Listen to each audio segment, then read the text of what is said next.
আৰু তথাপি এবাৰ চেষ্টা কৰিছে যে ভোট বিভাজনৰ মাধ্যমেৰে কেনেবাকৈ জিকাই আনিব পাৰোঁ নেকি। কিন্তু মইতো দেখা পালোঁ এইবাৰ AIUDF ম্লান হৈ গৈছে যেন পাওঁ মাইনৰিটিৰ মাজত। তেওঁলোকে বুজি পাইছে হয়তো ভোট প্ৰদান কৰা নাই, গতিকে সেই কৌশলটো আমাৰ সিমান সফল নহ'লে।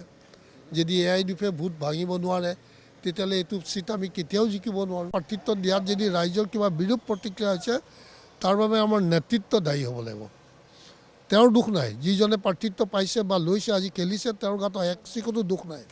আৰু মই তেওঁক দোষাৰোপ কৰাটো উচিত নহ'ব, কিয়নো আমাৰ বহুত কৰ্মী আছিলে, বহুত নেতা আছিলে। দিওঁ বুলি ক'লে আজি হয়তো এইটো বহুত টাফ কম্পিটিশ্যন হ'লহেঁতেন, কণ্টেষ্ট হ'লহেঁতেন, হয়তো ভাল বহুত কিবা কিবি হৈ গ'লহেঁতেন, মই নাজানো।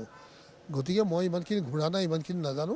কিন্তু ক'ৰবাত যেতিয়া মানুহ লগ পাওঁ, কৰ্মীক লগ পাওঁ, তেওঁলোকৰ বক্তব্য যিখিনি শুনো দেখোঁ সেইখিনি পাই মই যিটো উপলব্ধি কৰিছোঁ সেইখিনিহে কৈছোঁ।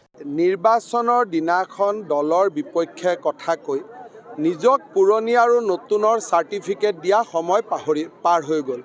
মই আশা কৰিম যে আমাৰ দলৰ ৰাজ্যিক সভাপতিয়ে এই ক্ষেত্ৰত ৰাজেন গোহাঁই ডাঙৰীয়াৰ বক্তব্য তেওঁ ৰাষ্ট্ৰীয় অধ্যক্ষলৈকে প্ৰেৰণ কৰিব আৰু ৰাষ্ট্ৰীয় অধ্যক্ষই যথোচিত সিদ্ধান্ত ল'ব।